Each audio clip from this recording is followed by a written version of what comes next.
Bienvenue au SGC. Je m'appelle Amanda Tapping et je joue le lieutenant-colonel Samantha Carter.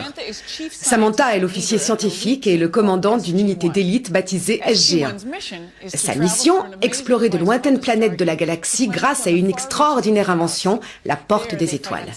Au cours de ses aventures, SG-1 affronte des ennemis maléfiques, rencontre des êtres plus évolués et découvre des technologies fantastiques. Il leur arrive souvent aussi de sauver l'humanité et la galaxie. L'une de nos plus grandes fiertés sur cette série, c'est de repousser la science-fiction jusqu'aux limites de l'imagination. Parasites extraterrestres, univers parallèles, voyages temporels et passages vers d'autres zones de l'espace et du temps. Pour certains, tout cela appartient au domaine de la fiction, mais cela ne veut pas dire pour autant que c'est faux.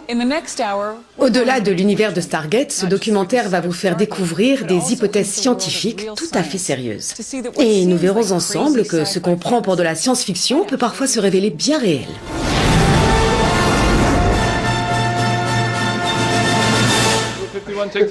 Attention, test. 1, 2, 3. Action. Non, on émerge de l'hyperespace. C'est ce que je dois dire ? On l'a refait. La science et la science-fiction semblent se rapprocher de plus en plus, et je pense que c'est tout à fait normal. Ce sont deux purs produits de l'imagination humaine.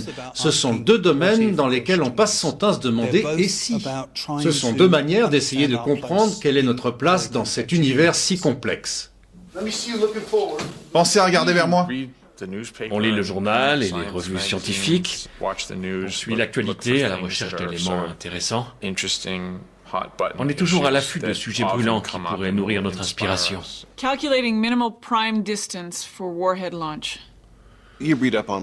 lis des bouquins sur les trous noirs, je lis du Stephen Hawking. Bon, moi j'en comprends qu'une partie, mais c'est toujours marrant de se dire, tiens, ça ou ça, je pourrais l'intégrer à mon scénario. La science-fiction aborde les sujets sous l'angle de la fiction en racontant des histoires, mais les scénaristes doivent néanmoins résoudre les mêmes problèmes que les scientifiques. Et bien souvent, les auteurs de science-fiction se rapprochent plus de la vérité que les scientifiques. La série est tellement ancrée dans le monde de la science à travers le vocabulaire et les références à des phénomènes réels de l'univers que les gens qui s'y connaissent n'y trouvent pas seulement le plaisir du divertissement, ils se passionnent pour l'aspect scientifique réel. La science, c'est très intéressant, mais dans une série de SF, il n'y a rien de mieux qu'une bonne bataille du bien contre le mal.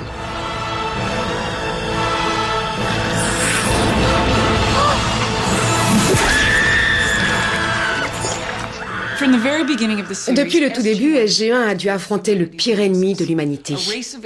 Une race d'extraterrestres aussi maléfiques qu'ils ne reculeront devant rien pour conquérir toute la galaxie. Ils ont peuplé nos cauchemars et nous ont contraints à prendre des risques terrifiants. Nous avons pensé plus d'une fois qu'ils allaient nous écraser.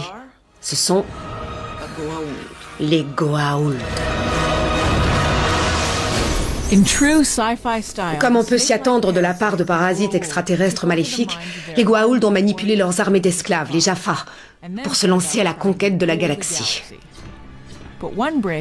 Mais un courageux esclave nommé Teal'c a compris la vérité et s'est libéré du joug de ses maîtres. Il s'est alors rallié à nous, l'équipe de Stargate, pour tenter de défendre l'univers en péril. C'est prometteur, pas vrai ? Ces créatures parasites ne pouvaient survivre qu'à l'intérieur du corps d'un hôte. Donc ils se sont rendus en Égypte il y a très longtemps et ils ont capturé tout un peuple pour servir d'hôte à leurs larves. Les larves restent dans le corps jusqu'à ce qu'elles soient assez âgées pour prendre un hôte permanent. Donc on peut dire que les Jaffa servent d'incubateur aux larves de Goa'uld. Ce n'est pas le genre d'ennemi sur qui on peut tirer ou qu'on peut fuir. Il est en vous, il vous contrôle. Et ils ont ce côté répugnant en plus. Ce sont des monstres qui ressemblent à des serpents plus dégoûtants et qui s'infiltrent dans le crâne des gens. Les Goa'uld sont aussi intelligents que malfaisants, ce qui en fait des ennemis redoutables. Mais si on regarde autour de nous sur notre propre planète, on peut trouver des créatures tout aussi terrifiantes.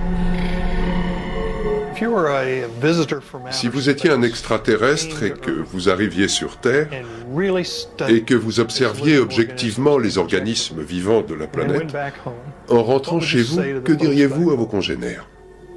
La plupart des créatures de la Terre sont des parasites. Le professeur Janovi est le plus grand spécialiste mondial d'une discipline qui fait froid dans le dos. Voici un Moniesa expansa, un ver solitaire du mouton. Son laboratoire de l'Université du Nebraska possède une collection de plus de 150 000 spécimens aussi dégoûtants qu'inhabituels. Voici des fascioloïdes mania qui ont été extraits du foie d'un cerf de Virginie. Chacune des créatures de ce véritable musée des horreurs prolifère en vampirisant un autre animal. Voici des ascaris lombricoïdes ou nématodes. Environ 1 personne sur 4 dans le monde est contaminée par ces vers. C'est celui que les enfants attrapent parfois à l'école. Figurez-vous que nous, les humains, sommes des hôtes extrêmement accueillants et douillets pour les parasites. Voici un Taenia saginata, le ver solitaire du bœuf que les humains attrapent en mangeant de la viande pas assez cuite. Si on le dépliait sur une table et qu'on le mesurait, je pense qu'il ferait facilement 5 ou 6 mètres. Et un humain peut être porteur de plusieurs vers à la fois. Ces immondes créatures sont de véritables vampires. Elles exploitent les autres êtres vivants en se nourrissant de leur corps. Elles sont sans pitié. Elles prennent ce dont elles ont besoin, se reproduisent, puis infectent quelqu'un d'autre. Et le plus horrible là-dedans, c'est que nous, les humains, fournissons un hébergement idéal à ces monstres. Il y a toute une variété de parasites qui peuvent infester l'être humain. Les poules, les tiques et les douves qui vivent dans les vaisseaux sanguins. Il existe de gros nématodes qui vivent dans vos intestins et d'autres parasites qui colonisent votre bouche. Certains peuvent entraîner de graves irritations, voire une destruction de la peau. D'autres attaquent la rate ou le foie. Au cours de sa vie, un homme peut être infesté par plus de 200 espèces de parasites. Ce qui rend les Goa'uld si effrayants, c'est qu'ils sont capables de contrôler totalement leurs hôtes humains. Mais je suppose que maintenant vous vous en doutez. Cette terrifiante invention de la science-fiction est en fait basée sur des faits scientifiques réels. De nombreuses études confirment l'existence de parasites susceptibles de modifier le comportement de leurs hôtes. Voici des images de Dicrocelium dendriticum. Ils passent une partie de leur cycle de vie dans le cerveau des fourmis. Ce sont des parasites comme les Goa'uld, mais un peu plus petits. Leurs larves s'infiltrent dans le cerveau des fourmis et altèrent leurs instincts naturels. Au lieu de courir au sol comme une bonne fourmi à l'abri des prédateurs, l'insecte est poussé au suicide. Il a le besoin irrépressible de grimper au sommet d'un brin d'herbe où il a de fortes chances d'être avalé par un mouton. Une fois dans le mouton, le parasite peut continuer son répugnant cycle de vie. Mais ça n'arrive pas qu'aux fourmis, oh non. Accrochez-vous bien, car des scientifiques pensent que certains parasites peuvent nous forcer, nous humains, à faire des choses que nous ne pouvons contrôler. Par exemple, le ver solitaire du porc que nous pouvons attraper en mangeant du porc mal cuit peut entraîner la formation de kystes dans différentes parties du corps, y compris le cerveau. Cela provoque divers effets sur le comportement de la personne infectée. Vertige, somnolence et parfois même une altération de la vue. Comme on le voit dans la nature, un parasite peut effectivement modifier le comportement de son hôte. Donc, si un simple ver solitaire peut affecter notre comportement et entraîner fatigue ou vertige, serait-il possible qu'un parasite extraterrestre comme un Goa'uld prenne totalement le contrôle de notre esprit? La théorie de l'évolution stipule qu'il faut qu'il y ait une raison pour ça. Alors peut-on imaginer qu'une infestation par un certain type de ver puisse nous rendre agressifs et cruels et provoquer des comportements criminels? Si cela entraîne un bénéfice reproductif, alors oui, pourquoi pas. Effrayant, non? Mais vous n'avez pas encore tout vu. Le professeur Janovi pense que ce n'est pas nous qui sommes la forme de vie dominante sur la planète Terre. Ce sont les parasites. Ils infestent toutes les autres créatures. Ils sont plus diversifiés que nous et peuvent occuper des milieux dans lesquels nous serions incapables de vivre. Dans certains cas, ce sont eux qui contrôlent la croissance de la population. C'est vraiment la forme de vie la plus efficace et la mieux adaptée de la planète.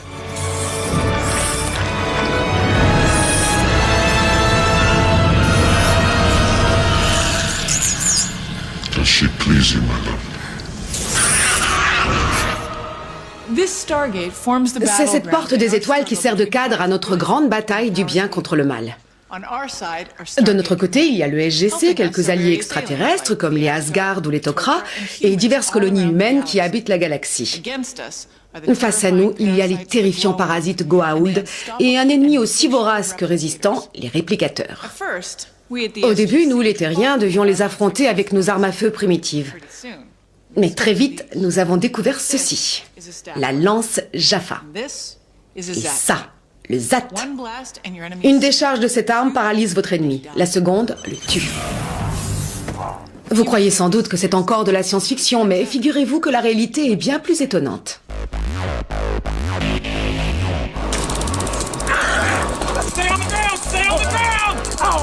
Ce que vous venez de voir, c'est un taser. Une arme de poing qui permet de maîtriser des criminels en leur infligeant une violente décharge électrique de 50 000 volts.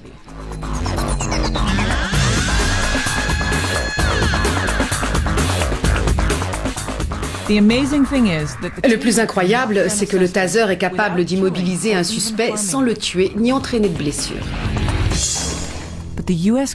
Mais le gouvernement américain développe en secret une arme encore bien plus puissante. Son nom, l'ADS, ou système de répulsion active. Cette arme classée secret défense émet un rayon d'onde millimétrique un peu comme celle de votre four micro-ondes, mais beaucoup plus concentré. D'après les spécialistes, c'est l'arme à énergie idéale.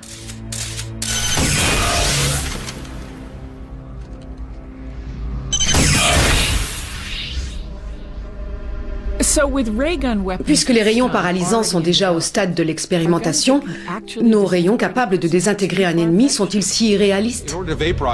Pour vaporiser un corps humain, il faudrait le chauffer à environ 100 millions de degrés, ce qui demanderait une énergie considérable. Au point que j'ai du mal à imaginer une arme de poing capable d'émettre un tel rayon. Les armes à énergie dirigée peuvent être utiles dans certains contextes. Elles peuvent brûler des matériaux, détruire des équipements électroniques ou aveugler des gens, ce genre de choses. Prochaine étape, le décor de Stargate SG-1. Nous allons en apprendre un peu plus sur les plus terrifiants ennemis de l'humanité. Et voir si leurs cousins de la Terre doivent être accueillis avec respect ou avec crainte. Le moment est venu d'affronter les réplicateurs.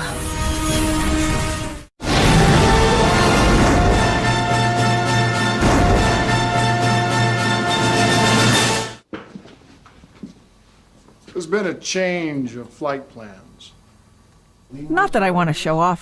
Ce n'est pas pour me vanter, mais Stargate est aujourd'hui l'une des plus longues séries de SF du monde, suivie par près de 20 millions de personnes dans plus de 80 pays. Pas mal, non? Faut être sûr de bien voir Ben quand il s'arrête. C'est incroyable que la série plaise autant au public parce que les héros sont vraiment une bande d'incapables qui s'attirent toujours les pires ennuis et qui nous mettent tous en danger.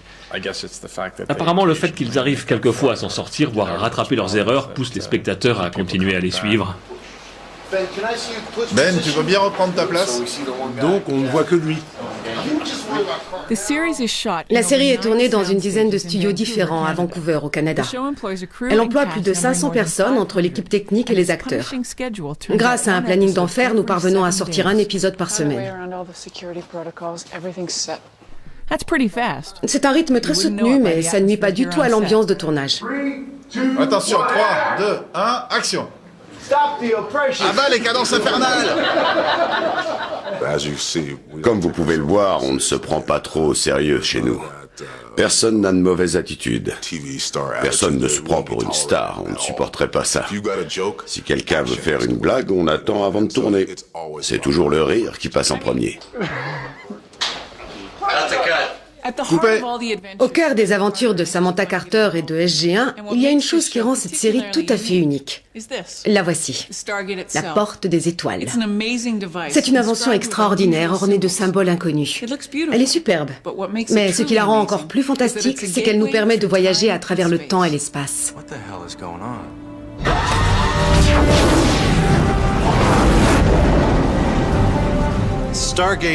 Dans Stargate, on imagine qu'il existe des milliers, voire plus, d'anneaux comme celui qui se trouve derrière moi,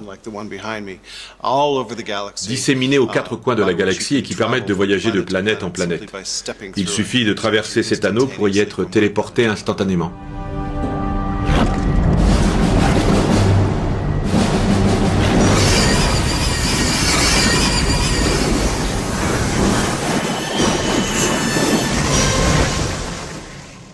Je pense que l'une des raisons du succès et de la longévité de la série, c'est que La Porte des Étoiles est une idée de départ formidable pour raconter des histoires.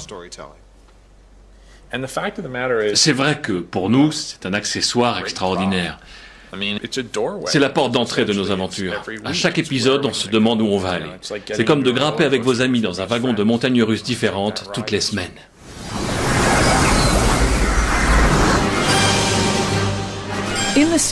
Notre porte des étoiles fait partie d'un réseau de plusieurs milliers éparpillés dans la galaxie et créé par une civilisation ancienne, puissante et mystérieuse. Elle nous permet de traverser des distances insondables en un clin d'œil. Le voyage interplanétaire instantané. Alors, comment ça marche? Comme Samantha Carter tente fréquemment de l'expliquer sans succès à Jack O'Neill, une porte des étoiles crée un vortex artificiel dans le continuum espace-temps. C'est une sorte de tunnel à travers le temps et l'espace qui permet de franchir des distances énormes en une fraction de seconde. Est-ce vraiment une invention de la SF ou un domaine de recherche scientifique réel? La vérité risque de vous surprendre.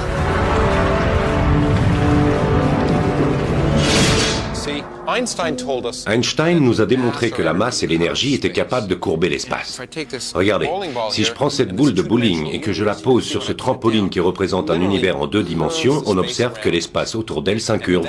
Ce phénomène a tout un tas de conséquences intéressantes. Pour parler clairement, la théorie d'Einstein nous dit que quelque chose de vraiment très gros, un corps qui aurait une très forte gravité comme une étoile ou une planète géante, pourrait courber l'espace. Et si ce corps est assez massif, la courbure peut être importante, très importante. Prenez cette perche. Imaginez que ce soit votre univers et que vous soyez une fourmi qui vit dessus. La route est longue d'un bout à l'autre, à moins que votre espace ne soit courbé. On pourrait se dire que là on est tout près et qu'on n'aurait qu'à sauter d'un bout à l'autre, mais c'est impossible car il n'y a pas d'espace entre les deux.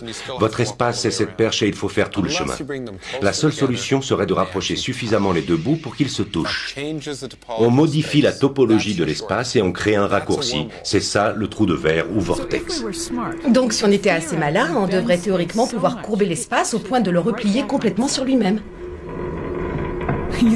Si vous pensez que ça ne tient pas debout, regardez un peu ça.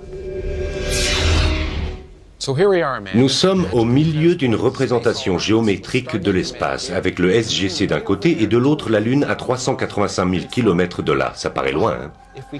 Mais si on recourbe l'espace au niveau du SGC et au niveau de la Lune, au bout d'un moment, les deux tunnels se rejoignent pour ne plus en former qu'un. On obtient un trou de verre par lequel la distance entre le SGC et la Lune est très courte. D'ailleurs, si on regarde dans le tunnel, on voit la Lune de l'autre côté. Juste de l'autre côté. Plutôt cool, non? Mathématiquement, ils existent, ils sont compatibles avec les lois de la physique, mais il reste quand même à les créer. Et notre technologie n'est pas assez avancée pour creuser des trous de verre. En plus, le problème des trous de verre, c'est qu'ils sont très instables, ils se referment. Si on creuse ce tunnel et qu'on le laisse comme ça, il va s'effondrer sur lui-même. Les champs gravitationnels de part et d'autre du trou de verre seraient si intenses que chaque extrémité du tunnel s'effondrerait en un trou noir dont rien ne peut s'échapper. Mais en admettant que les scientifiques parviennent à consolider ce trou de verre, le voyage serait fortement déconseillé aux âmes sensibles. Ce serait terrifiant de traverser ce tunnel, car à l'intérieur, le temps et l'espace seraient complètement repliés et tordus et le champ gravitationnel serait titanesque. Au moindre faux pas, on serait déchiqueté. Les scientifiques pensent qu'un trou de verre ressemblerait sans doute à une espèce de boule de cristal flottant dans l'air.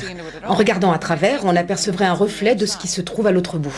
Et c'est à peu près l'apparence que les producteurs de Stargate ont donnée au vortex de notre porte. Ce serait un peu comme un miroir.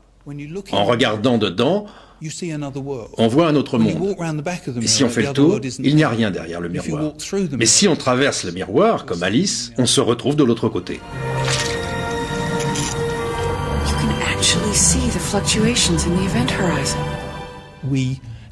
Tout porte à croire qu'il serait très difficile de créer un trou de verre. Mais leur existence est compatible avec les lois de la physique. La porte des étoiles nous a donné accès à tout un monde d'aventures au fil desquelles SG1 a parfois sauvé la galaxie. Mais elle nous a aussi amenés à rencontrer des ennemis terrifiants et très étranges. Voici mon laboratoire. C'est ici que j'ai découvert que ces petits éléments de technologie extraterrestre constituaient la plus redoutable menace que l'humanité ait jamais affrontée. Bien que nos adversaires les plus acharnés et les plus mémorables restent les parasites Goa'uld, très tôt dans la série, nous nous sommes retrouvés face à un ennemi qui nous paraissait absolument invincible. Nous avons cru les repousser, mais ils sont vite revenus à la charge, encore plus forts, plus redoutables et plus décidés à conquérir l'univers. Ce sont les réplicateurs.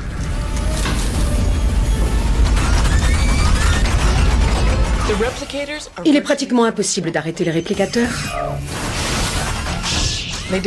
Ils dévorent tout ce qu'ils rencontrent et utilisent ces matériaux pour se répliquer, devenant à chaque fois plus résistants et plus puissants.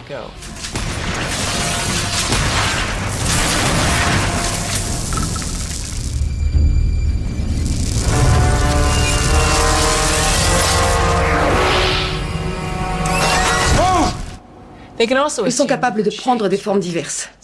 Des arachnides, des vaisseaux spatiaux et même des êtres humains. Dans la saison 8, ils ont même fabriqué une réplique de mon personnage. Ce qui est terrifiant, c'est qu'ils communiquent entre eux et qu'ils partagent une sorte de conscience commune. Ils sont nés d'une envie de créer un nouvel ennemi pour changer des Goa'uld. Mais eux, ce sont de véritables machines à tuer, comme les requins. On ne peut pas raisonner avec eux. C'est ça qui les rend si redoutables.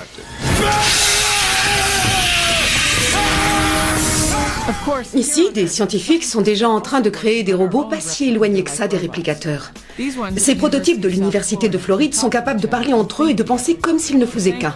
Mais heureusement, ils sont conçus pour nous aider et non pour nous détruire. C'est parti! Des ingénieurs ont mis au point des robots susceptibles de participer à la recherche de survivants après une catastrophe importante. Ils sont fréquemment employés par les services d'urgence qui les ont utilisés, notamment après les attentats du 11 septembre. Comme les réplicateurs, ils sont extrêmement mobiles et disposent d'un réseau de communication très sophistiqué. L'idéal pour les opérations de secours. Pour la recherche de survivants, on utilise 3 types de robots. On a des robots terrestres capables de s'infiltrer au milieu des décombres, là où ni les sauveteurs ni les chiens ne peuvent accéder. On a aussi des engins volants qui sont parfois très utiles, particulièrement après une tempête ou un tremblement de terre où la zone sinistrée est très vaste. Et enfin, n'oublions pas les mini-sous-marins. Nos villes ont d'importants réseaux d'eau et ces robots peuvent rechercher les fuites ou les anomalies et prévenir par exemple l'effondrement d'un pont. Le plus souvent, vu notre technologie actuelle, l'humain reste le plus intelligent. Mais ça ne va peut-être pas durer, parce que nos robots seront bientôt capables de coopérer entre eux. Ils nous envoient des informations et ils commencent aussi à relayer ces informations vers leurs amis robots, leurs semblables, en leur disant « Tiens, quand vous voyez ceci, ralentissez parce que c'est dans ce genre d'endroit qu'on trouve des survivants. » Je vois un feu.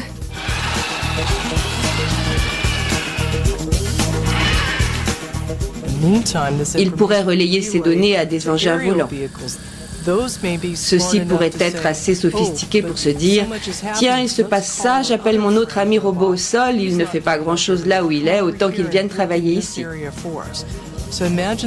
Imaginez qu'on ait tout un réseau où la bonne information arrive à la bonne personne, ou plutôt au bon robot, au bon moment.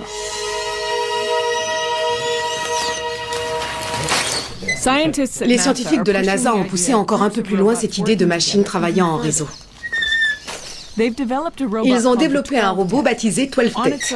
Il peut se déplacer de lui-même au sol, en rampant, en se retournant et en retombant.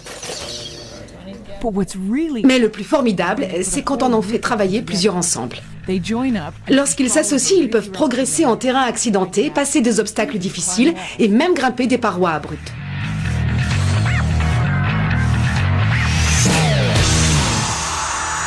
Ils pensent comme s'ils ne faisaient qu'un. Chacun des robots est autonome, mais leur action globale est celle d'un organisme unique.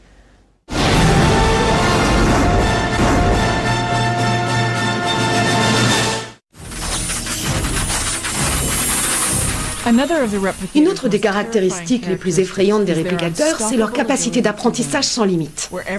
Ils évoluent et deviennent de plus en plus intelligents et de plus en plus puissants. À l'université de Reading, le professeur Kevin Warwick prépare déjà la révolution robotique. Il étudie comment les robots peuvent penser et apprendre. Avec son équipe, il mène des expériences sur des robots très simples, amenés à interagir les uns avec les autres et avec leur environnement. Chacun de nos robots a en gros l'équivalent de 50 à 100 neurones au maximum. Ça correspond à peu près à l'intelligence d'une limace ou d'un escargot. Donc ils sont relativement sommaires, mais nous pouvons tout de même étudier de quelle manière ils apprennent. Ces robots n'ont pas reçu d'ordre spécifique. Ils doivent apprendre par eux-mêmes. Tout ce qu'on leur a donné, c'est un but général. Avancer, mais sans buter dans quoi que ce soit. Du coup, les robots inventent différents comportements et différentes caractéristiques. Est-ce que je me déplace à gauche? Est-ce que je recule? Est-ce que je tourne sur moi-même? Les robots ont fini par faire des choses dont le professeur et son équipe n'osaient rêver. Il y a de bons et de mauvais robots. Tout dépend de leur expérience et de leur apprentissage. Nous avons même eu un robot suicidaire. Il ne faisait que des erreurs. Et il a fini par ne plus rien faire du tout. Nous n'avons obtenu ce résultat qu'une fois. Mais ces cas extrêmes peuvent se produire. Ce ne sont plus seulement des machines qui suivent le programme qu'on leur a donné et qui font toujours ce qu'on attend d'elles. Je suis sûr que des robots capables d'apprendre feraient exactement ce qu'ils voudraient. Pour Kevin Warwick, la conclusion est claire. Un robot qui apprend tout seul pourrait finir par décider de ses actes lui-même. Et ça risque de ne pas tourner à notre avantage. Une intelligence mécanique n'aura pas les mêmes valeurs morales ni la même éthique qu'une intelligence humaine. Si elle est capable d'apprendre et de décider par elle-même qui sont ou non ses amis, ça se révélera certainement très dangereux pour les humains. Et j'aurais beau lui dire « Ah, toi tu n'es pas consciente, moi si, donc tu ne peux pas me tuer », ça ne l'empêchera pas de m'exploser la cervelle. On se croirait dans Stargate, non? Il prend cette menace tellement au sérieux qu'il a cherché comment y faire face. Et sa solution nous rapproche encore plus de la science-fiction. La seule possibilité que j'ai trouvée, c'est de nous faire évoluer nous-mêmes au-delà de notre condition humaine pour devenir des cyborgs. Je pars du principe que si les machines deviennent plus intelligentes que nous, autant se rapprocher d'elles et devenir nous aussi en partie des machines. Vous pensez qu'il rêve? Regardez un peu ça. Le professeur Warwick s'est fait implanter une puce électronique dans le nerf principal du poignet gauche. Cette expérience cybernétique a eu lieu en 2002. Depuis, ces robots peuvent interagir directement avec son système nerveux. Il peut contrôler des appareils, comme cette main robotisée, et piloter ce fauteuil roulant par la pensée. À gauche. À droite. Tu t'amuses bien, Kevin? Ouais, c'est génial. Et la puce permet aussi le transfert d'informations dans le sens inverse. Son équipement peut envoyer des informations directement à son cerveau. Lors d'une expérience, des détecteurs radars fixés sur une casquette transmettaient des signaux à son esprit. Il s'est bandé les yeux et s'est alors découvert la capacité de voir dans le noir comme une chauve-souris. C'était une sensation inédite. Je découvrais un nouveau sens. Ce n'était pas comme si quelqu'un me touchait, mais je pouvais sentir que quelque chose était près de moi, sur ma gauche ou sur ma droite. Écoute ma voix. Tourne-toi vers moi, continue à me suivre. Repars dans l'autre sens. La prochaine expérience du professeur franchira les frontières de la SF. Il se fera implanter une puce directement dans le cerveau. Par ici, concentre-toi. Deviendra-t-il effectivement un cyborg, mi-homme, mi-machine? Seul l'avenir nous le dira. Tu me reconnais? Je suis ton Terminator. J'adorerais avoir certaines des capacités des machines, leur mémoire par exemple, ou la possibilité de communiquer simplement par la pensée. Mes nouvelles sensations pourraient m'ouvrir la porte de nouvelles dimensions. Je pourrais penser non plus en 3 dimensions dans les limites de mon corps humain, mais peut-être en 5 dimensions. Ce serait formidable. Je verrais le monde sous un jour complètement différent. J'ai vraiment hâte d'essayer. Stargate est diffusée depuis presque 10 ans. Elle est devenue l'une des séries de science-fiction les plus populaires du monde. Ses fantastiques effets spéciaux, ses scénarios passionnants, et si je puis me permettre, ses héros formidables ont assuré son succès auprès des téléspectateurs. Mais notre intérêt pour la science-fiction ne se limite pas au combat contre des aliens. They're not multiplying, they're replicating. What's the difference? Living organisms multiply. Machines replicate. Machines inside the body. How is that possible? When I was at the Pentagon, I worked for a year with a group that studied nanotechnology. We were looking at it for a lot of different uses. One of them was medicine. Eh oui, la réalité rattrape encore une fois la fiction. À l'université du Michigan, le docteur Baker et son équipe ont combiné la médecine, l'ingénierie et l'informatique pour fabriquer des nanoparticules. Ces particules sont si minuscules que 100 000 d'entre elles tiendraient dans la plus petite cellule du corps humain. Mais ne vous fiez pas à leur taille. Elles sont capables de prouesses extraordinaires. Nous effectuons des opérations chirurgicales au niveau microscopique pour intervenir sur des molécules elles-mêmes au lieu d'ouvrir le corps des gens pour les découper. C'est une nouvelle dimension de la médecine qu'on pourrait appeler de l'ingénierie humaine.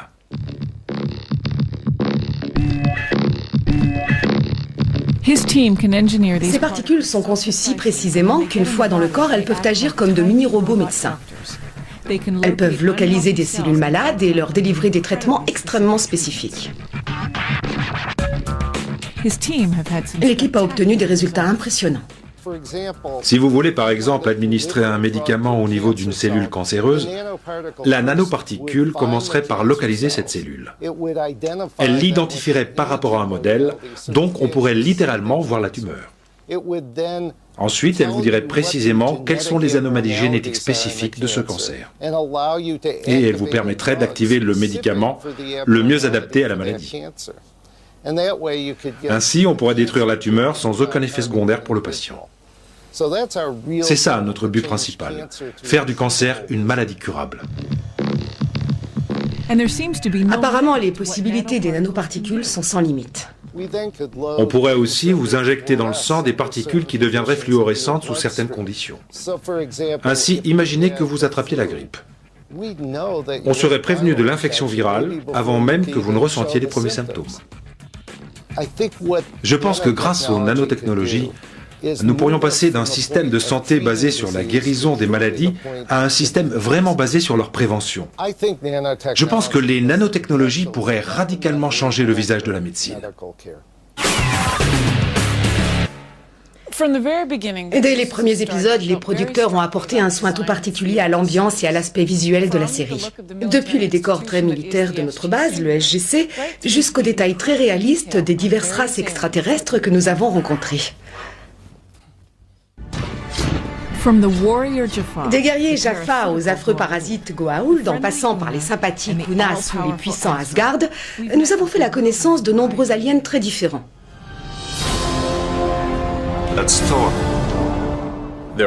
Quand on veut représenter des extraterrestres, on a plein de possibilités. On a une équipe d'artistes et de designers très talentueux qui travaillent sur la série. Il nous suffit d'aller les voir et de leur demander de nous dessiner différentes propositions. Et une fois qu'ils ont créé quelque chose qui nous plaît, il n'y a plus qu'à réfléchir et essayer de voir ce qu'on peut faire de mieux avec notre budget. Mais si on veut un personnage qui soit marrant et qui puisse interagir régulièrement avec les autres, alors il vaut toujours mieux utiliser un acteur. C'est le meilleur moyen de donner une vraie personnalité à votre extraterrestre. Allez, on recommence. Pour certains des acteurs, jouer un extraterrestre s'est révélé très naturel. J'ai toujours été un peu différent des autres à toutes les périodes de ma vie. Alors ça me va très bien. Je crois que je suis né pour jouer un extraterrestre. Je trouve que la meilleure manière d'interpréter Teal'c consiste à n'avoir qu'une idée très générale de l'intrigue des épisodes. Je ne m'intéresse jamais vraiment à ce que les autres racontent. Je garde toujours un point de vue un peu distant sur ce qui se passe. Et pour garder cette distance, je ne lis pas les scripts. Je ne lis pas les dialogues, même pas les miens. Ça ne plaisait pas à certains réalisateurs. Mais je pense que mon manque de préparation m'a été très utile.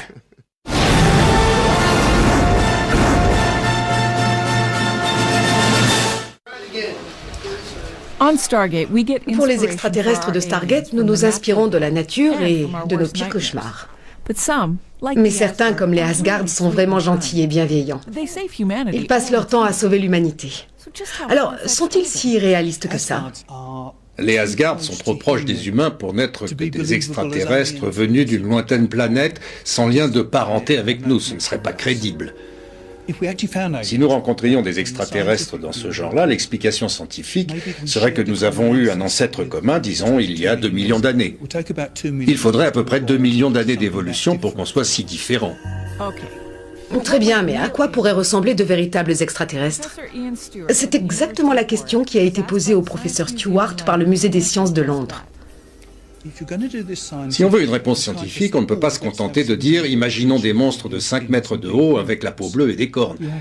Il faut partir de l'environnement dans lequel vos extraterrestres ont évolué. Par exemple, chez nous sur Terre, nous avons une gravité relativement élevée et un sol très solide. Donc de nombreuses créatures se sont adaptées en développant un squelette rigide pour soutenir leur corps.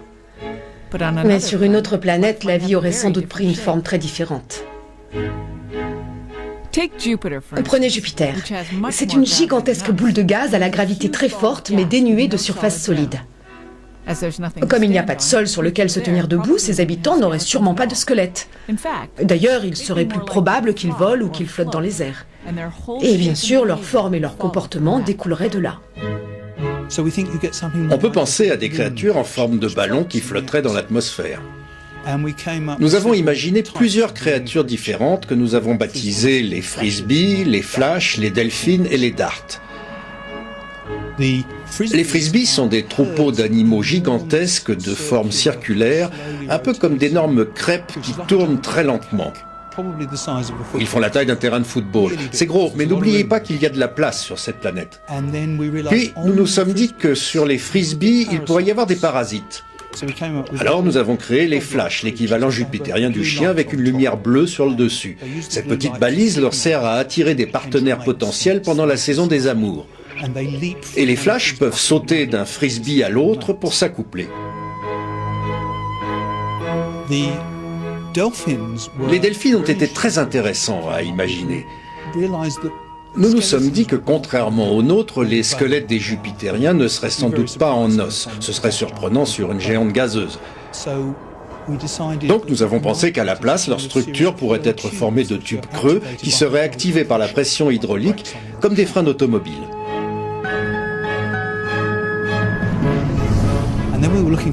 Puis nous avons voulu inventer des prédateurs plus rapides. Ce sont les darts qui vivent dans les couches inférieures de l'atmosphère. Ils ont 4 espèces de nageoires montées à angle droit, comme l'empennage d'une fléchette, dont ils ont aussi l'extrémité pointue. Les darts chassent en meute, ils grimpent en haute atmosphère et ils attaquent les frisbees. L'univers compte des milliards de planètes et de mondes différents. Alors qui sait quelle forme bizarre pourraient avoir les extraterrestres? Ils seront sûrement bien plus étranges que les Goa'uld ou les Asgard. En tout cas, pour de nombreux scientifiques, une seule chose ne fait aucun doute, c'est leur existence. L'univers est si vaste, il compte tellement d'étoiles et de planètes que je serais extrêmement surpris qu'il n'existe pas d'extraterrestres intelligents. Ça n'aurait aucun sens que nous soyons seuls dans l'univers. Il est déjà déconcertant d'envisager l'existence d'une vie extraterrestre, mais imaginer que nous puissions deviner quelle serait la forme ou le comportement de ces aliens, c'est s'aventurer au-delà des limites conventionnelles de la science. Néanmoins, notre dernier sujet est encore plus explosif. Est-il totalement fou d'envisager de voyager non plus seulement dans l'espace, mais aussi dans le temps?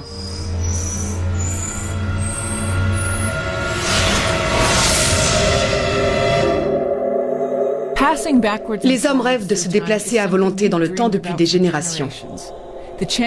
La possibilité de voir notre avenir et de revivre notre passé est l'un des ressorts les plus passionnants de la fiction. Eh bien, figurez-vous que ça pourrait être possible, grâce une fois encore à Einstein et à sa théorie de la relativité. Einstein a compris que le temps ne s'écoulait pas au même rythme pour tout le monde. Il a calculé que plus vous vous déplaciez rapidement, plus le temps ralentissait pour vous. Alors, imaginons que j'ai une sœur jumelle. Elle reste ici sur Terre pendant que je grimpe dans une voiture de sport et que je voyage dans l'espace à 99% de la vitesse de la lumière. Non seulement je risque d'être malade, mais en plus, d'après Einstein, à mesure que j'accélère, le temps s'écoulera plus lentement pour moi. Du moins comparé à ma sœur. Donc, quand je rentrerai de mon petit voyage, j'aurais vieilli normalement, mais pour ma sœur, des dizaines d'années auraient passé. J'aurais donc effectué un saut vers l'avenir. Et le plus extraordinaire, c'est qu'une expérience a démontré cette théorie. L'une des premières expériences a été réalisée peu après la mise au point des horloges atomiques, capables de mesurer le temps avec une précision de l'ordre d'un millionième de seconde. 2 horloges atomiques ont été précisément synchronisées et l'une d'elles a été embarquée dans un avion qui a fait le tour du monde. À son retour, on a remarqué qu'elle s'était décalée d'environ 1/4 de millionième de seconde. C'est exactement ce que la théorie d'Einstein avait prévu. Mais le plus passionnant en termes de voyage temporel serait de pouvoir retourner dans le passé. C'est ça qui intéresse les gens, parce qu'on aimerait tous remonter le temps. Pour effacer nos erreurs de jeunesse ou les revivre, ça dépend de notre humeur. Et, oh surprise, la science nous apprend que ce n'est peut-être pas non plus si réaliste.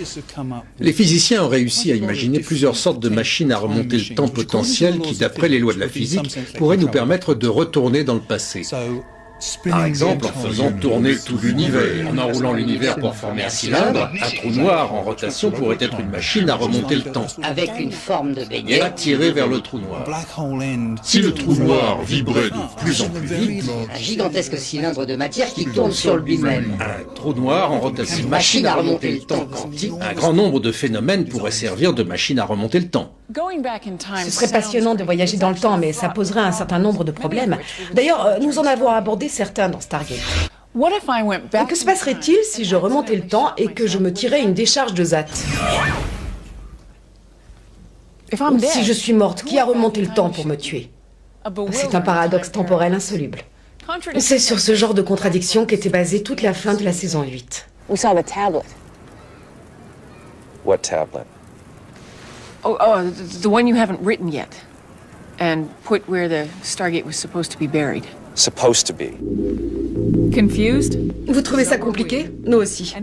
Les paradoxes comme celui-là ont convaincu une grande partie des scientifiques de l'impossibilité des voyages dans le passé. Mais ces contradictions pourraient trouver une solution dans la plus étrange des disciplines scientifiques. Bienvenue dans la mécanique quantique, le monde insolite des particules atomiques. Il va nous donner une réponse encore plus étrange au paradoxe temporel.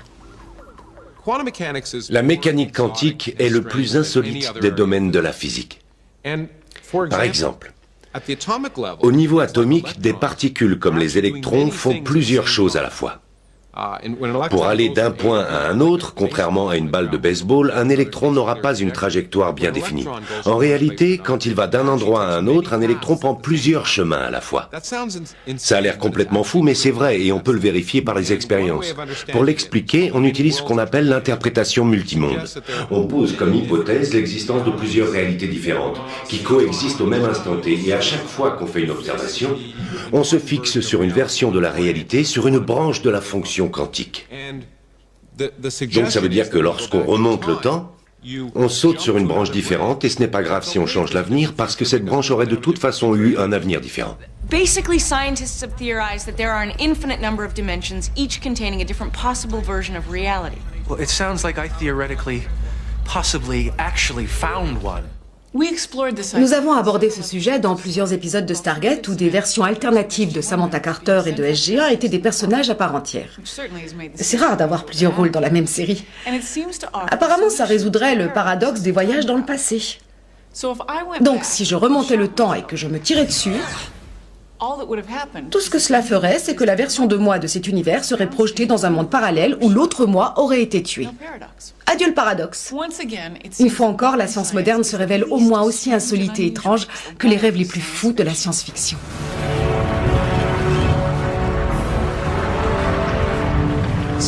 La science et la science-fiction s'intéressent toutes les deux aux possibilités.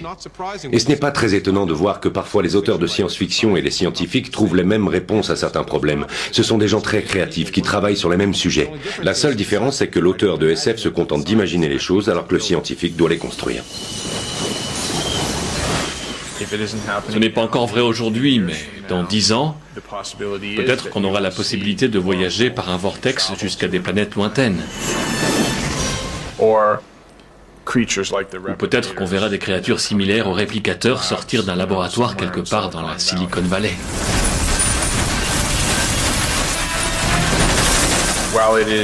Ça reste du domaine du rêve, on se sert de la science pour raconter des histoires. Mais ce côté scientifique plaît beaucoup à une partie des spectateurs. pour qui nous sommes toujours à la frontière du possible.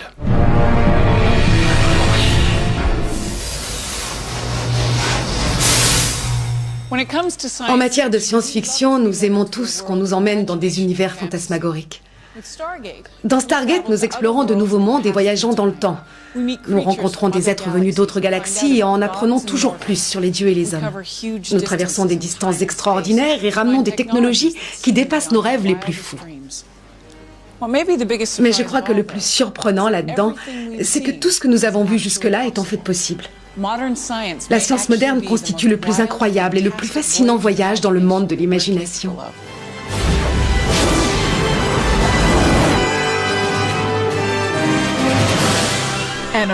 Et bien sûr, dans Stargate, il ne faut jamais se fier aux apparences. Dans le véritable complexe de Cheyenne Mountain, il y a une porte. Elle a plusieurs grosses serrures et une petite fenêtre condamnée.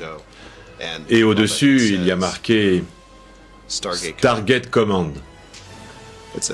Et c'est un placard à balai. Ah, je vous assure, un placard à balai.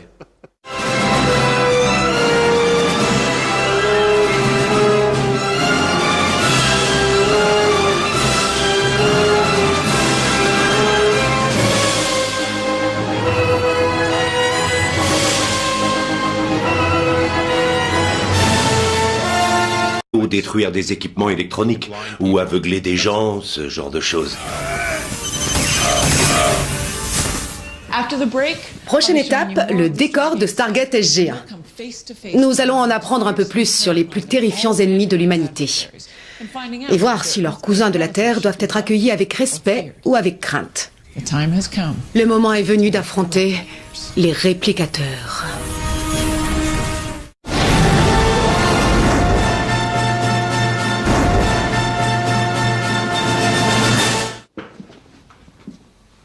There's been a change of flight plans. Not that I want to show off or anything. Ce n'est pas pour me vanter, mais Stargate est aujourd'hui l'une des plus longues séries de SF du monde, suivie par près de 20 millions de personnes dans plus de 80 pays. Pas mal, non? Faut être sûr de bien voir Ben quand il s'arrête. C'est incroyable que la série plaise autant au public parce que les héros sont vraiment une bande d'incapables qui s'attirent toujours les pires ennuis et qui nous mettent tous en danger. Apparemment, le fait qu'ils arrivent quelquefois à s'en sortir, voire à rattraper leurs erreurs, pousse les spectateurs à continuer à les suivre. Ben, tu veux bien reprendre ta place? Donc on ne voit que lui. La série est tournée dans une dizaine de studios différents à Vancouver, au Canada. Elle emploie plus de 500 personnes entre l'équipe technique et les acteurs. Grâce à un planning d'enfer, nous parvenons à sortir un épisode par semaine. C'est un rythme très soutenu, mais ça ne nuit pas du tout à l'ambiance de tournage. Attention, 3, 2, 1, action! Ah bah les cadences infernales! Comme vous pouvez le voir, on ne se prend pas trop au sérieux chez nous. Personne n'a de mauvaise attitude. Personne ne se prend pour une star, on ne supporterait pas ça. Si quelqu'un veut faire une blague, on attend avant de tourner. C'est toujours le rire qui passe en premier. Coupé. Au cœur des aventures de Samantha Carter et de SG-1, il y a une chose qui rend cette série tout à fait unique. La voici, la porte des étoiles. C'est une invention extraordinaire, ornée de symboles inconnus. Elle est superbe, mais ce qui la rend encore plus fantastique, c'est qu'elle nous permet de voyager à travers le temps et l'espace.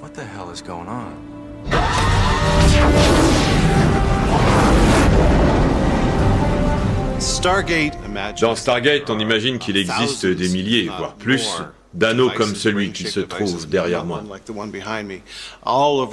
disséminés aux quatre coins de la galaxie et qui permettent de voyager de planète en planète. Il suffit de traverser cet anneau pour y être téléporté instantanément.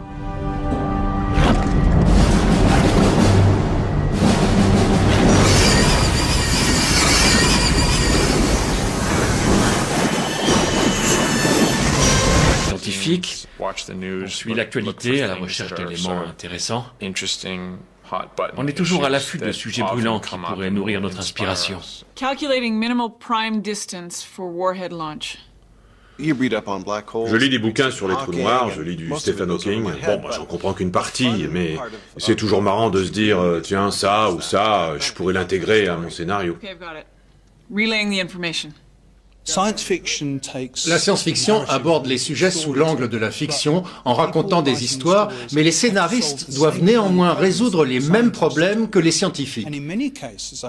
Et bien souvent, les auteurs de science-fiction se rapprochent plus de la vérité que les scientifiques. La série est tellement ancrée dans le monde de la science à travers le vocabulaire et les références à des phénomènes réels de l'univers que les gens qui s'y connaissent n'y trouvent pas seulement le plaisir du divertissement, ils se passionnent pour l'aspect scientifique réel. La science, c'est très intéressant, mais dans une série de SF, il n'y a rien de mieux qu'une bonne bataille du bien contre le mal.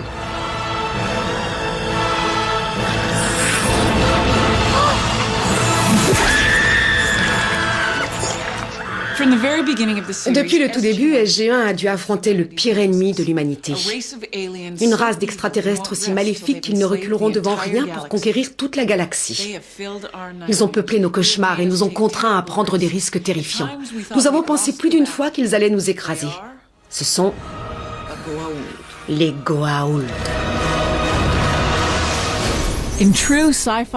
Comme on peut s'y attendre de la part de parasites extraterrestres maléfiques, les Goa'uld ont manipulé leurs armées d'esclaves, les Jaffa, pour se lancer à la conquête de la galaxie. Mais un courageux esclave nommé Teal'c a compris la vérité et s'est libéré du joug de ses maîtres.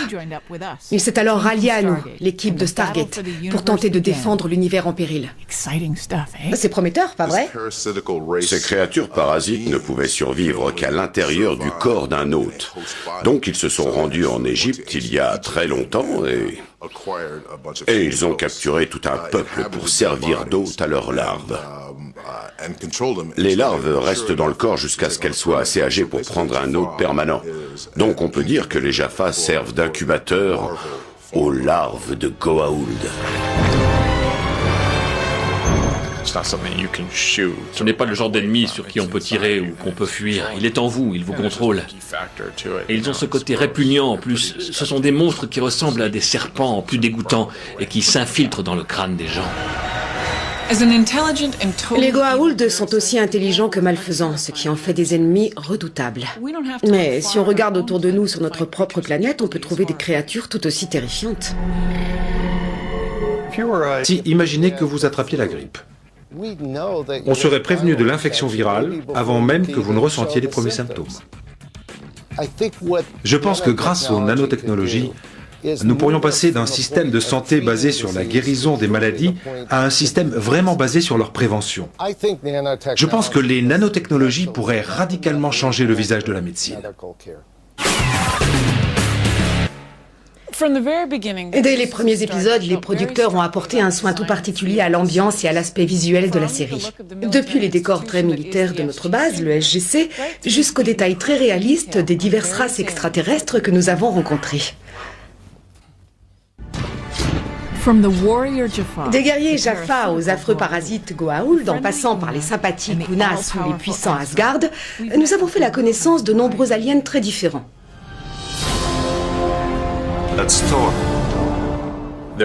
Quand on veut représenter des extraterrestres, on a plein de possibilités. On a une équipe d'artistes et de designers très talentueux qui travaillent sur la série. Il nous suffit d'aller les voir et de leur demander de nous dessiner différentes propositions. Et une fois qu'ils ont créé quelque chose qui nous plaît, il n'y a plus qu'à réfléchir et essayer de voir ce qu'on peut faire de mieux avec notre budget. Mais si on veut un personnage qui soit marrant et qui puisse interagir régulièrement avec les autres, alors il vaut toujours mieux utiliser un acteur. C'est le meilleur moyen de donner une vraie personnalité à votre extraterrestre. Allez, on recommence. Pour certains des acteurs, jouer un extraterrestre s'est révélé très naturel. J'ai toujours été un peu différent des autres à toutes les périodes de ma vie. Alors ça me va très bien. Je crois que je suis né pour jouer un extraterrestre. Je trouve que la meilleure manière d'interpréter Teal'c consiste à n'avoir qu'une idée très générale de l'intrigue des épisodes. Je ne m'intéresse jamais vraiment à ce que les autres racontent. Je garde toujours un point de vue un peu distant sur ce qui se passe.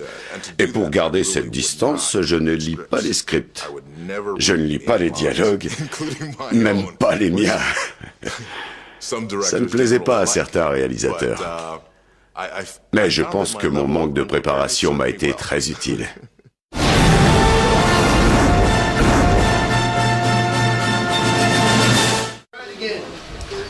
Pour les extraterrestres de Stargate, nous nous inspirons de la nature et de nos pires cauchemars. Mais certains, comme les Asgard, sont vraiment gentils et bienveillants. Ils passent leur temps à sauver l'humanité. Alors, sont-ils si réalistes que ça? Les Asgard sont trop proches des humains pour n'être que des extraterrestres venus d'une lointaine planète sans lien de parenté avec nous. Ce ne serait pas crédible. Si nous rencontrions des extraterrestres dans ce genre-là, Notre passé est l'un des ressorts les plus passionnants de la fiction. Eh bien, figurez-vous que ça pourrait être possible, grâce une fois encore à Einstein et à sa théorie de la relativité. Einstein a compris que le temps ne s'écoulait pas au même rythme pour tout le monde. Il a calculé que plus vous vous déplaciez rapidement, plus le temps ralentissait pour vous. Alors, imaginons que j'ai une sœur jumelle. Elle reste ici sur Terre pendant que je grimpe dans une voiture de sport et que je voyage dans l'espace à 99% de la vitesse de la lumière. Non seulement je risque d'être malade, mais en plus, d'après Einstein, à mesure que j'accélère, le temps s'écoulera plus lentement pour moi. Du moins comparé à ma sœur. Donc, quand je rentrerai de mon petit voyage, j'aurais vieilli normalement, mais pour ma sœur, des dizaines d'années auraient passé. J'aurais donc effectué un saut vers l'avenir. Et le plus extraordinaire, c'est qu'une expérience a démontré cette théorie. L'une des premières expériences a été réalisée peu après la mise au point des horloges atomiques, capables de mesurer le temps avec une précision de l'ordre d'un millionième de seconde. 2 horloges atomiques ont été précisément synchronisées et l'une d'elles a été embarquée dans un avion qui a fait le tour du monde. À son retour, on a remarqué qu'elle s'était décalée d'environ 1/4 de millionième de seconde. C'est exactement ce que la théorie d'Einstein avait prévu. Mais le plus passionnant en termes de voyage temporel serait de pouvoir retourner dans le passé. C'est ça qui intéresse les gens, parce qu'on aimerait tous remonter le temps. Pour effacer nos erreurs de jeunesse ou les revivre, ça dépend de notre humeur. Et, oh surprise, la science nous apprend que ce n'est peut-être pas non plus si réaliste. Les physiciens ont réussi à imaginer plusieurs sortes de machines à remonter le temps potentiel qui, d'après les lois de la physique, pourraient nous permettre de retourner dans le passé. Par exemple, en faisant tourner tout l'univers, en enroulant l'univers pour former un cylindre, un trou noir en rotation pourrait être une machine à remonter le temps. Avec une forme de beignet. Et attirer vers le trou noir. Si le trou noir vibrait de plus en plus vite, un gigantesque cylindre de matière qui tourne sur lui-même. Un trou noir en rotation. Une machine à remonter le temps quantique. Un grand nombre de phénomènes pourraient servir de machine à remonter le temps. Ce serait passionnant de voyager dans le temps, mais ça poserait un certain nombre de problèmes. D'ailleurs, nous en avons abordé certains dans Stargate. Que se passerait-il si je remontais le temps et que je me tirais une décharge de ZAT? Si je suis morte, qui a remonté le temps pour me tuer? C'est un paradoxe temporel insoluble. C'est sur ce genre de contradiction qu'était basée toute la fin de la saison 8. What tablet? Oh, the one you haven't written yet. And put where the Stargate was supposed to be buried. Supposed to be. Confused? Larves. Les larves restent dans le corps jusqu'à ce qu'elles soient assez âgées pour prendre un hôte permanent. Donc on peut dire que les Jaffas servent d'incubateur aux larves de Goa'uld. Ce n'est pas le genre d'ennemi sur qui on peut tirer ou qu'on peut fuir. Il est en vous, il vous contrôle. Et ils ont ce côté répugnant en plus. Ce sont des monstres qui ressemblent à des serpents plus dégoûtants et qui s'infiltrent dans le crâne des gens. Les Goa'uld sont aussi intelligents que malfaisants, ce qui en fait des ennemis redoutables. Mais si on regarde autour de nous sur notre propre planète, on peut trouver des créatures tout aussi terrifiantes. Si vous étiez un extraterrestre et que vous arriviez sur Terre et que vous observiez objectivement les organismes vivants de la planète, en rentrant chez vous, que diriez-vous à vos congénères? La plupart des créatures de la Terre sont des parasites. Le professeur Janovi est le plus grand spécialiste mondial d'une discipline qui fait froid dans le dos. Voici un Moniesa expansa, un ver solitaire du mouton. Son laboratoire de l'Université du Nebraska possède une collection de plus de 150 000 spécimens aussi dégoûtants qu'inhabituels. Voici des fascioloïdes mania qui ont été extraits du foie d'un cerf de Virginie. Chacune des créatures de ce véritable musée des horreurs prolifère en vampirisant un autre animal. Voici des ascaris lombricoïdes ou nématodes. Environ 1 personne sur 4 dans le monde est contaminée par ces vers. C'est celui que les enfants attrapent parfois à l'école. Figurez-vous que nous, les humains, sommes des hôtes extrêmement accueillants et douillets pour les parasites. Voici un Taenia saginata, le ver solitaire du bœuf que les humains attrapent en mangeant de la viande pas assez cuite. Si on le dépliait sur une table et qu'on le mesurait, je pense qu'il ferait facilement 5 ou 6 mètres. Et un humain peut être porteur de plusieurs vers à la fois. Ces immondes créatures sont de véritables vampires. Ils exploitent les autres êtres vivants en se nourrissant de leur corps. Elles sont sans pitié. Elles prennent ce dont elles ont besoin, se reproduisent, puis infectent quelqu'un d'autre. Et le plus horrible là-dedans, c'est que nous, les humains, fournissons un hébergement idéal à ces monstres. Il y a toute une variété de parasites qui peuvent infester l'être humain. Les poux, les tiques et les douves qui vivent dans les vaisseaux sanguins. Il existe de gros nématodes qui vivent dans vos intestins et d'autres parasites qui colonisent votre bouche. Certains peuvent entraîner de graves irritations, voire une destruction de la peau. D'autres attaquent la rate ou le foie. Au cours de sa vie, un homme peut être infesté par plus de 200 espèces de parasites. Ce qui rend les Goa'uld si effrayants, c'est qu'ils sont les réplicateurs, ils sont extrêmement mobiles et disposent d'un réseau de communication très sophistiqué.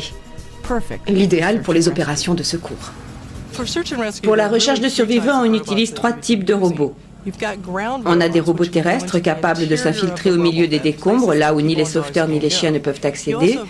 On a aussi des engins volants qui sont parfois très utiles, particulièrement après une tempête ou un tremblement de terre où la zone sinistrée est très vaste. Et enfin, n'oublions pas les mini-sous-marins. Nos villes ont d'importants réseaux d'eau et ces robots peuvent rechercher les fuites ou les anomalies et prévenir par exemple l'effondrement d'un pont.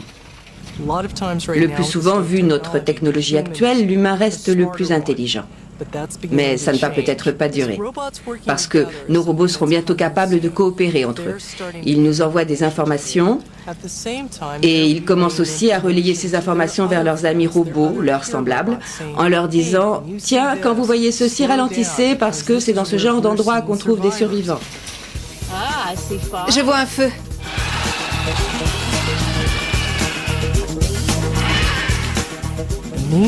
Ils pourraient relayer ces données à des engins volants.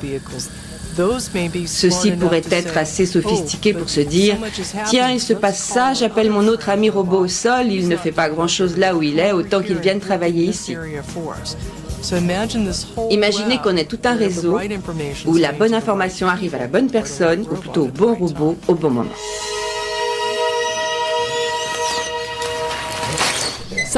Les scientifiques de la NASA ont poussé encore un peu plus loin cette idée de machine travaillant en réseau. Ils ont développé un robot baptisé 12 Têtes. Il peut se déplacer de lui-même au sol, en rampant, en se retournant et en retombant. Mais le plus formidable, c'est quand on en fait travailler plusieurs ensemble. Lorsqu'ils s'associent, ils peuvent progresser en terrain accidenté, passer des obstacles difficiles et même grimper des parois abruptes.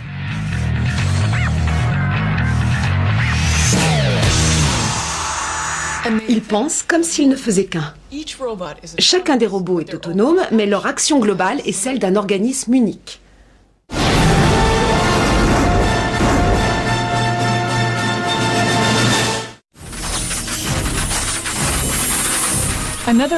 Une autre des caractéristiques les plus effrayantes des réplicateurs, c'est leur capacité d'apprentissage sans limite. Ils évoluent et deviennent de plus en plus intelligents et de plus en plus puissants. À l'université de Reading, le professeur Kevin Warwick prépare déjà la révolution robotique. Il étudie comment les robots peuvent penser et apprendre.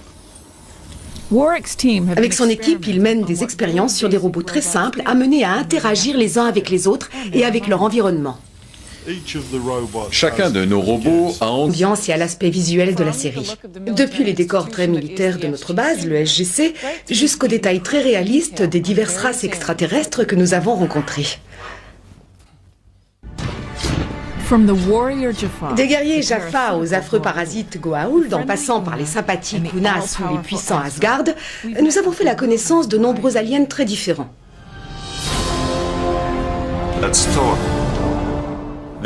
Quand on veut représenter des extraterrestres, on a plein de possibilités.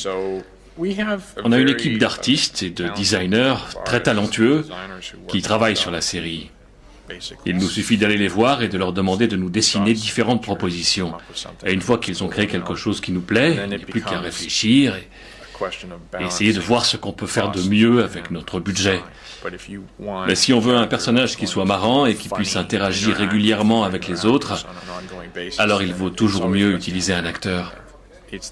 C'est le meilleur moyen de donner une vraie personnalité à votre extraterrestre. Allez, on recommence. Pour certains des acteurs, jouer un extraterrestre s'est révélé très naturel. J'ai toujours été un peu différent des autres à toutes les périodes de ma vie. Alors ça me va très bien. Je crois que je suis né pour jouer un extraterrestre. Je trouve que la meilleure manière d'interpréter Teal'c consiste à n'avoir qu'une idée très générale de l'intrigue des épisodes. Je ne m'intéresse jamais vraiment à ce que les autres racontent. Je garde toujours un point de vue un peu distant sur ce qui se passe. Et pour garder cette distance, je ne lis pas les scripts.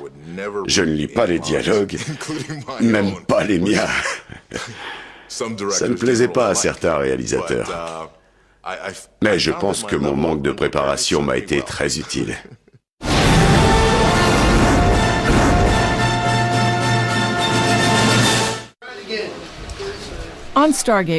Pour les extraterrestres de Stargate, nous nous inspirons de la nature et de nos pires cauchemars. Mais certains, comme les Asgard, sont vraiment gentils et bienveillants. Ils passent leur temps à sauver l'humanité. Alors, sont-ils si réalistes que ça? Les Asgard sont trop proches des humains pour n'être que des extraterrestres venus d'une lointaine planète sans lien de parenté avec nous. Ce ne serait pas crédible. Si nous rencontrions des extraterrestres dans ce genre-là, l'explication scientifique serait que nous avons eu un ancêtre commun, disons, il y a 2 millions d'années. Il faudrait à peu près 2 millions d'années d'évolution pour qu'on soit si différents. Très bien, mais à quoi pourraient ressembler de véritables extraterrestres? C'est exactement la question qui a été posée au professeur Stewart par le Musée des sciences de Londres. Si on veut une réponse scientifique, on ne peut pas se contenter de dire « imaginons des monstres de 5 mètres de haut avec la peau bleue et des cornes ». Il faut partir de l'environnement dans lequel vos extraterrestres ont évolué. Tout porte à croire qu'il serait très difficile de créer un trou de verre. Mais leur existence est compatible avec les lois de la physique. La porte des étoiles nous a donné accès à tout un monde d'aventures au fil desquelles SG-1 a parfois sauvé la galaxie. Mais elle nous a aussi amenés à rencontrer des ennemis terrifiants et très étranges. Voici mon laboratoire. C'est ici que j'ai découvert que ces petits éléments de technologie extraterrestre constituaient la plus redoutable menace que l'humanité ait jamais affrontée. Bien que nos adversaires les plus acharnés et les plus mémorables restent les parasites Goa'uld, très tôt dans la série, nous nous sommes retrouvés face à un ennemi qui nous paraissait absolument invincible. Nous avons cru les repousser, mais ils sont vite revenus à la charge, encore plus forts, plus redoutables et plus décidés à conquérir l'univers. Ce sont les réplicateurs.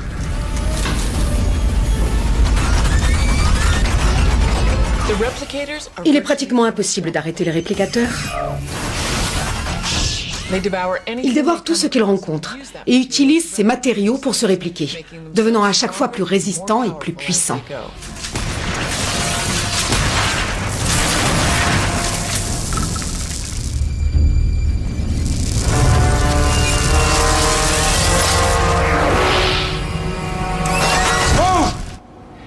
Ils sont capables de prendre des formes diverses. Des arachnides, des vaisseaux spatiaux et même des êtres humains. Dans la saison 8, ils ont même fabriqué une réplique de mon personnage. Ce qui est terrifiant, c'est qu'ils communiquent entre eux et qu'ils partagent une sorte de conscience commune. Ils sont nés d'une envie de créer un nouvel ennemi pour changer des Goa'uld. Mais eux, ce sont de véritables machines à tuer, comme les requins. On ne peut pas raisonner avec eux. C'est ça qui les rend si redoutables.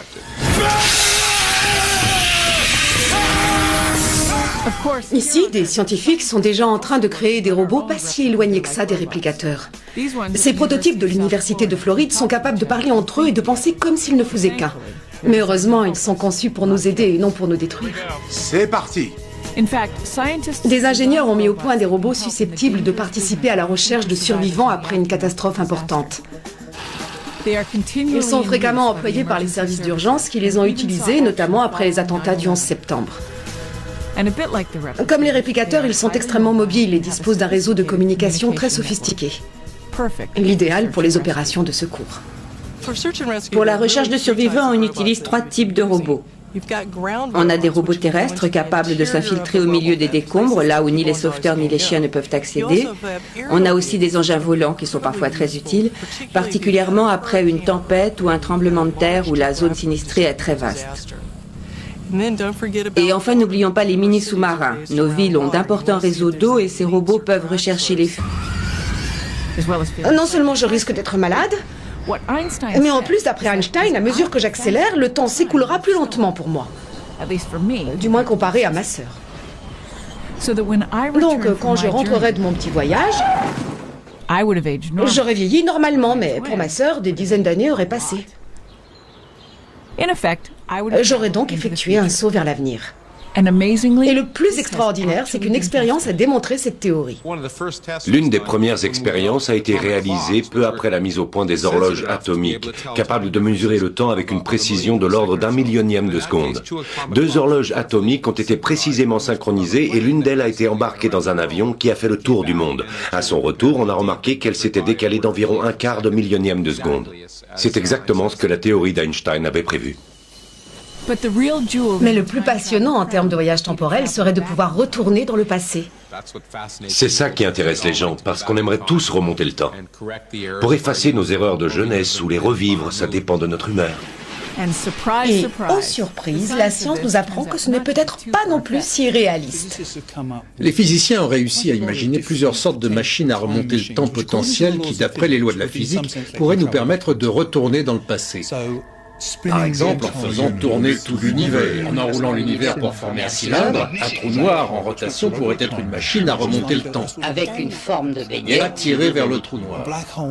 Si le trou noir vibrait de plus en plus vite, Un gigantesque cylindre de matière qui tourne sur lui-même. un trou noir en rotation, une machine à remonter le temps quantique, un grand nombre de phénomènes pourraient servir de machine à remonter le temps. Ce serait passionnant de voyager dans le temps, mais ça poserait un certain nombre de problèmes. D'ailleurs, nous en avons abordé certains dans Stargate. Que se passerait-il si je remontais le temps et que je me tirais une décharge de ZAT? Si je suis morte, qui a remonté le temps pour me tuer? C'est un paradoxe temporel insoluble.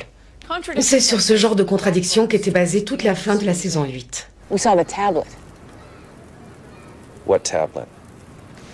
The one you haven't written yet. And put where the Stargate was supposed to be buried. Supposed to be. Confused? Vous trouvez ça compliqué? Nous aussi. Les paradoxes comme celui-là ont convaincu une grande partie des scientifiques de l'impossibilité des voyages dans le passé. Mais ces contradictions pourraient trouver une solution dans la plus étrange des disciplines scientifiques. Bienvenue dans la mécanique quantique, le monde insolite des particules atomiques. Il va nous donner une réponse encore plus étrange aux paradoxes temporels. La mécanique quantique est le plus insolite des domaines de la physique. Par exemple, au niveau atomique, des particules comme les électrons font plusieurs choses à la fois. Prenez Jupiter. C'est une gigantesque boule de gaz à la gravité très forte mais dénuée de surface solide. Comme il n'y a pas de sol sur lequel se tenir debout, ses habitants n'auraient sûrement pas de squelette. D'ailleurs, il serait plus probable qu'ils volent ou qu'ils flottent dans les airs. Et bien sûr, leur forme et leur comportement découleraient de là. On peut penser à des créatures en forme de ballon qui flotteraient dans l'atmosphère. Nous avons imaginé plusieurs créatures différentes que nous avons baptisées les frisbees, les flash, les delphines et les darts. Les frisbees sont des troupeaux d'animaux gigantesques de forme circulaire, un peu comme d'énormes crêpes qui tournent très lentement. Ils font la taille d'un terrain de football. C'est gros, mais n'oubliez pas qu'il y a de la place sur cette planète. Puis, nous nous sommes dit que sur les frisbees, il pourrait y avoir des parasites. Alors nous avons créé les flashs, l'équivalent jupitérien du chien avec une lumière bleue sur le dessus.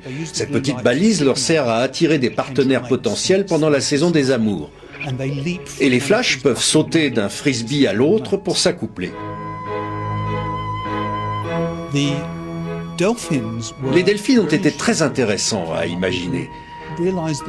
Nous nous sommes dit que, contrairement aux nôtres, les squelettes des Jupitériens ne seraient sans doute pas en os. Ce serait surprenant sur une géante gazeuse. Donc nous avons pensé qu'à la place, leur structure pourrait être formée de tubes creux qui seraient activés par la pression hydraulique, comme des freins d'automobile.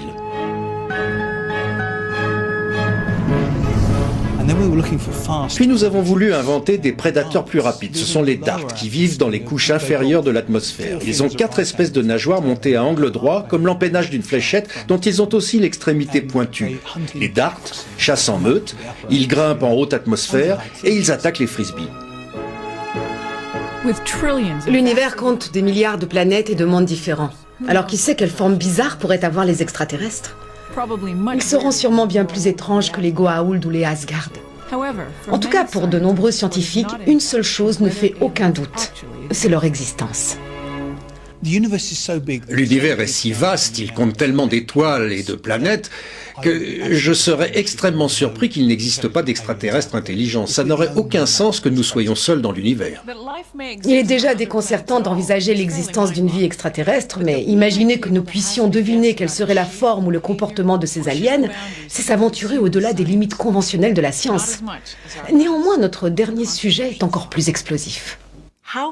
Est-il totalement fou d'envisager de voyager non plus seulement dans l'espace, mais aussi dans le temps?